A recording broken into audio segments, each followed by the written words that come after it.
In today's video, we gotta talk about Sony apparently blocking crossplay for a game that's relatively small. Apparently, this developer really tried to make PC and PS4 crossplay happen. The CEO claimed to have asked Sony several times, however, Sony said it was not gonna happen for this game, which is very unfortunate and just disappointing because we have been seeing more and more PlayStation 4 titles have crossplay, from Fortnite to Rocket League, but those games are so big and people are gonna play them anyway. When it comes to smaller games, crossplay might be an element of the game that can make or break a sale, and that's really disappointing that Sony apparently did say it wasn't gonna happen for the game. I do want to take a look at what he said on a Restera post. Also, Assassin's Creed Odyssey has gotten a free piece of DLC, so I want to give that the shout out it deserves. Call of Duty 2019 has been detailed, a campaign mode has been confirmed, and huge multiplayer world and co-op experience. Crash Bandicoot Sane Trilogy has sold incredibly well, and we have an updated number on that, so I want to let you guys know about that. Also, Rockstar will be bringing the latest major Red Dead Online beta update, and that'll be coming February 26th. I want to go over everything you can expect out of that, as Red Dead Online has been a rather controversial experience, but hopefully we can see it get better and better. First of all, let's talk about this. You guys know that I love the PlayStation 4. I love Sony most of the times. However, one thing I don't love about them is their hesitancy with crossplay. You'll remember that from the get-go,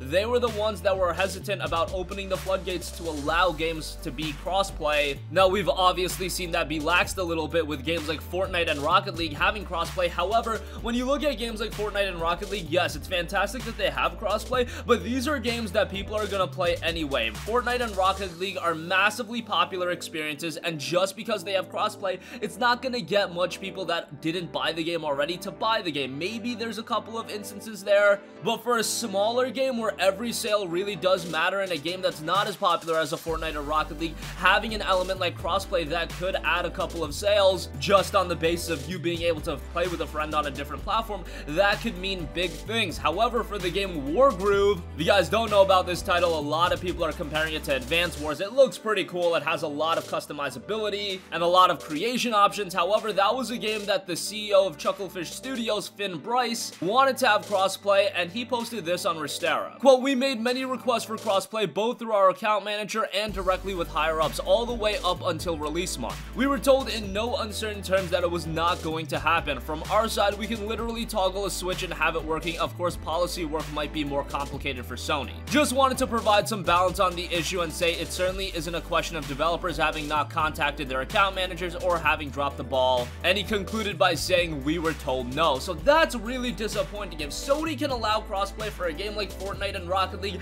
yes, those games have a little bit more leverage than your average game, but you should do right by these smaller developers. These smaller developers, it matters with each individual game sale, and an element like crossplay included, that could entice a gamer to buy the game. We've also seen Hi-Res Studios be rather upset with Sony and their doings with crossplay. This is the one area I think Sony is really fumbling on, and I do think at some point they're gonna get it right. Sony hasn't done much anti-consumer things this generation. I mean, the only thing you can really point to is introducing pay-to-play online, but hey, they're making obscene amounts of revenue off of that. Are they really making obscene amounts of revenue off blocking crossplay? Is that helping anyone? No, not really. The PlayStation 4 is still gonna sell an incredible amount of units just based on its exclusive offerings. It's not like people are just gonna say, hey, I can buy the Xbox One and I can just crossplay with my friends on the PS4, so it's all good. I don't really think that's gonna be happening. I think the PS4 is selling so well because of the software that's available, and I don't think crossplay is gonna push people away from one platform to the other, and it's just an element that Microsoft is fully introducing.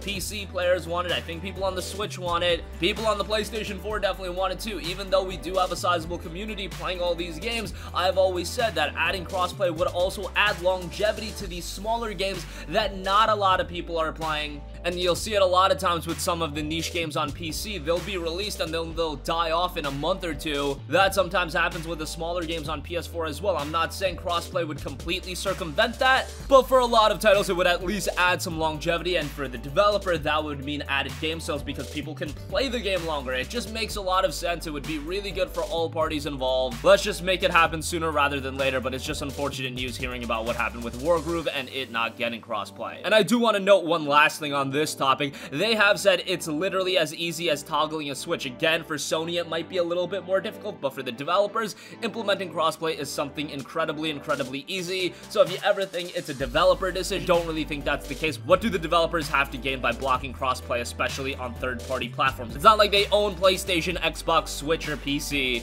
so that doesn't make a lot of sense. Alright, that's some disappointing news, but hopefully Sony will get back on the right track with that. Let's move on, as Assassin's Creed Odyssey has gotten its most recent piece of free content released in A Brother's Seduction. This is episode 6, and right now we don't have a lot of details on the episode. However, there is a new trophy that's being included as well, and the update is live to download right now. Now, this doesn't include the New Game Plus mode. That was highlighted to be a new inclusion in Assassin's Creed Odyssey. That should be coming later this month, and it's great to see that Ubisoft has just released a lot of free updates for AC Odyssey. We've gotten free quests, we're getting New Game Plus, they've just stayed really committed to it. I'm not a big fan of how grindy the game is, I'm not a big fan of the fact that there's an XP boost in the game that would really remedy my issues with the game, but hey, it is what it is, and there is a season pass available. Of course, it's $40, but it includes quite a bit of content, 2 big single-player expansions, as well as Assassin's Creed 3 Remaster. I mean, that's a lot of content for your $40 season pass, considering AC3 standalone is being released at $40. That's a little funny, but that season pass includes quite a bit of content. However, if you're just looking for free content, A Brother's Seduction is available right now, and New Game Plus is coming later this month. Moving on from that, some new details on Call of Duty's 2019 release has been emerged. Did you really think Call of Duty wasn't going to get a 2019 release? Come on now. Rob Kostich, president of Activision, said that the 2019 Call of Duty title will have this, quote, entirely new campaign, a huge and expansive multiplayer world, and some fun cooperative gameplay. He also continued by saying, but from day one, what gets me really excited is every time we've shown this title internally, it just creates a ton of buzz. Now, I wish I could tell you a lot more right now, but unfortunately, you're gonna have to wait, but I think it's gonna be really worth it. We can't wait to share it with the world. Call of Duty Black Ops 4 did seemingly do very well because of the inclusion of Blackout. I often said prior to that game's release, and I was probably in the minority, that I was really disappointed by the lack of a single-player campaign.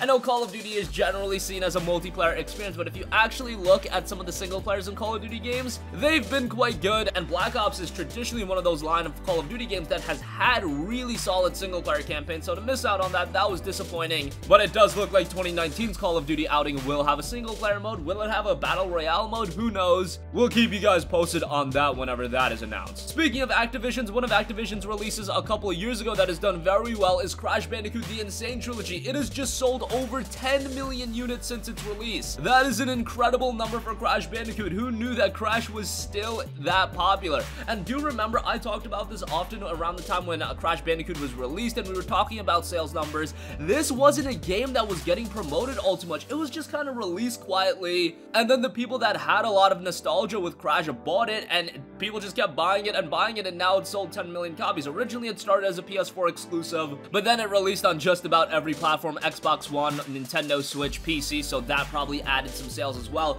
but 10 million copies is definitely a successful number. Maybe that'll allow for a future Crash title that's a brand new Crash game. Of course, we're getting Crash Nitro Racing. It looks like the Spyro Reignited Trilogy has done very well. I would like to see some original outings by these games, but good to see how well Crash Bandicoot Insane Trilogy has done commercially. And lastly, I do want to give you guys an update on Red Dead Online. A beta update is coming February 26th, and it's going to update a lot to Red Dead Online. Rockstar put out a big post, and I want to go over some of the updates that are coming to it. First up, player visibility. As part of our response to community feedback on how to minimize certain types of destructive player behavior, we've made some changes to the way player blips will appear on the map. Firstly, we're reducing the visibility of blips over long distances. Your map won't display to other players unless you are nearby within 150 meters. They're also introducing a new system that highlights overly aggressive players. If your style of play becomes more hostile, your map position and the position of your members will become more visible to other players with progressively darkening dot that incrementally shifts from blue to dark red. They've also added updates to bounty hunters and law balancing. Criminal behavior will have bounty values and honor consequences that scale based on the severity of the crime. If your bounty exceeds a certain threshold and bounty hunters take notice, you will be wanted dead and alerted to their pursuit. Daily challenges will be included with a variety of new challenges to take on across the Red Dead Online beta. You can complete individual challenges that cover every aspect of life on the frontier to earn gold nuggets and XP. And lastly, they do note that other fixes and more are coming, so Red Dead Online, while it's had a little bit of a rocky start, I do fully expect Rockstar to stay committed to it, and I do fully expect that Rockstar wants to make this experience with a little bit of longevity and make it one that they can monetize for years to come,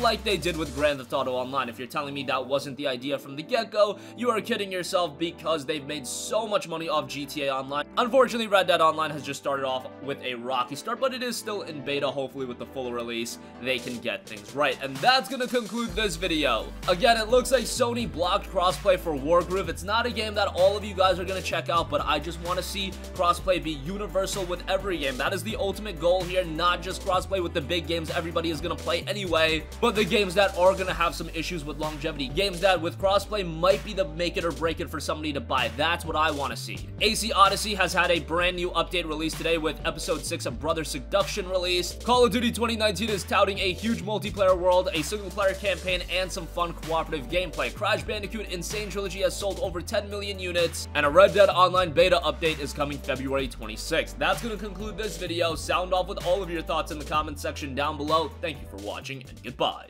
Hey guys, we hope you enjoyed the video, and if you did, make sure to hit the subscribe button, and if you're already subscribed, do us a favor and hit the bell icon. This way you'll be notified whenever we post a new video. That's the best way to keep up with all of our uploads, and we usually try to upload 2 videos a day. And with the bell icon hit, you'll be notified whenever we do upload a video. As always, thanks for watching.